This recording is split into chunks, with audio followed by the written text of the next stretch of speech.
The Road Freight Association wants authorities to implement measures to address accidents, especially those involving trucks. The association has noted that most accidents are a result of bad driving. We're joined by Gavin, Chief Executive Officer at the Road Freight Association. Gavin, happy Friday to you, and thank you very much for availing yourself. So the Deputy President has suggested an imbizo, but you're of the belief that there's no need for this. Why? Well, good afternoon and good afternoon to your viewers, and I must apologize. I live near Waterkloof Air Force Base and they're practicing for the air show tomorrow. So as you can hear, there's a jet flying past me, so I'll try and speak over those jets. Well, the reason why we're saying we don't need an imbizo is because we know what we need to do. It's very clearly stated in the National Road Traffic Act. That act was promulgated and put into place in 1996. The association was party to drafting many of those regulations and advising the then Minister of Transport and the then Department of Transport.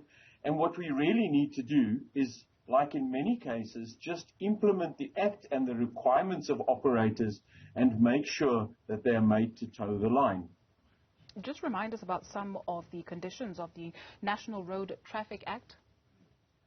Well, some of the conditions are exactly what you're seeing. The RTMC reminding all companies or all transport companies in the last couple of days. They're saying in the first instance that an operator who operates a fleet on a public road is responsible for the manner in which his or her trucks are driven, for the condition of those trucks, and then of the drivers of those vehicles, that they hold valid licenses, are continually trained, receive refresher training, and then obviously are held accountable for the deeds that they perform.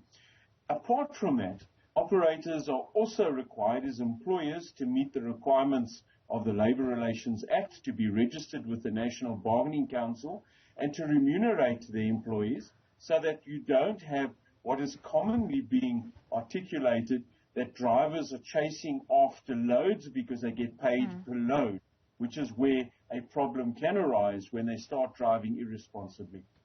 To that point, you've continuously called for action to be taken against non-compliant operators. Who is a non-compliant operator, or what is a non-compliant operator?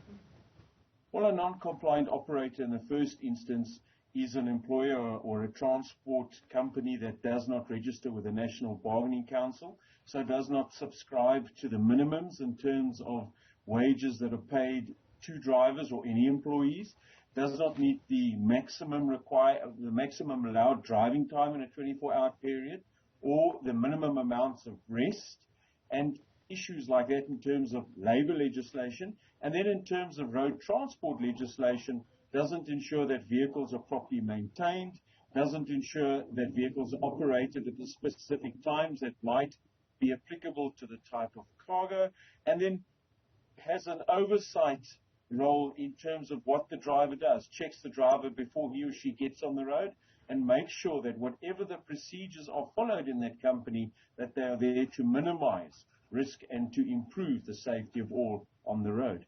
Gavin, today's copy of the Star newspaper reports on the Transport Minister, Fiki Lembalula, wanting to migrate the transport of most goods from roads to rail in the next 5 years, as this will decrease the large volume of trucks on the road. He also added that the Transport Department plans to increase the amount of traffic law enforcement deployed to hazardous areas and improve conditions of roads in partnership with SANRAL. Your take on this? Well, first of all, it would be very nice if we had a rail network that operated, that was efficient, that was safe, and in actual fact could compete. So we all agree, I think everyone agrees in the country, that we need a rail network to play the part and the role that it needs to play, ensuring that we get goods around the country. It is a pipe dream that we are going to get all freight from road to rail, because rail cannot do the deliveries that is required. There will always be some road, whether it's first or last mile or some specific types of operations. More importantly, we need to know how we're going to protect this rail network, because that is what has happened.